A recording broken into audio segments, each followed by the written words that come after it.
నాన్న నాన్నకు పిల్లలు ఒక బాధ్యత. నాన్న ఇప్పుడు తన పిల్లల్ని సంతోషంగా ఉంచాలనే చూస్తాడు. నాన్న దగ్గర ఒక 100 రూపాయలుంటే ఆ 100 రూపాయలు తన పిల్లల కోసమే ఖర్చు చేయాలనుకుంటాడు.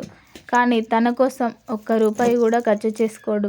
తను ఆకలితో ఉండైనా సరే తన పిల్లల కడుపు నింపాలనైతే కోరుకుంటాడు నాన్న. మన ఇంట్లో మనకు కనబడే ఒక చిన్న విషయం చెప్పనా?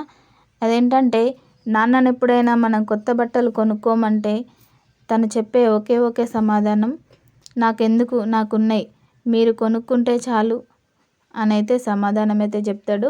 నాన్న ఎప్పుడు హంగులు ఆర్భాటాలకు పోకుండా తన పిల్లలు కొత్త బట్టలు వేసుకుంటే చాలు, తన పిల్లలు మంచిగా ఉంటే చాలు అనైతే కోరుకుంటాడైతే నాన్న. కదా ఫ్రెండ్స్, నేను చెప్పిన మాటలు వాస్తవం అనుకుంటే నా వీడియోస్కి అయితే లైక్ చేయండి.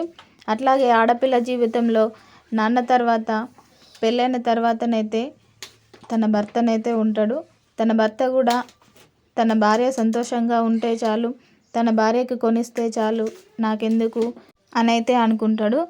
తన భార్య పిల్లల కోసం అయితే భర్త ఎప్పుడు ఆరాటపడుతూ ఉంటాడు.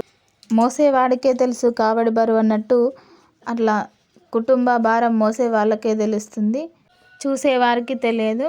అట్లా నాన్నైనా భర్త అయినా తన మనసులో బాధలనైతే దాచిపెట్టుకుంటూ పైకైతే పిల్లల్ని కానీ భార్యని కానీ కుటుంబాన్ని అయితే అందరినీ హ్యాపీగానైతే ఉంచుతారు. కదా ఫ్రెండ్స్, నా మాటలు వాస్తవమైతే లైక్ చేయండి. వీడియో విషయానికి వస్తేనైతే ఈరోజు పాలకూర పప్పు అయితే చేసిన.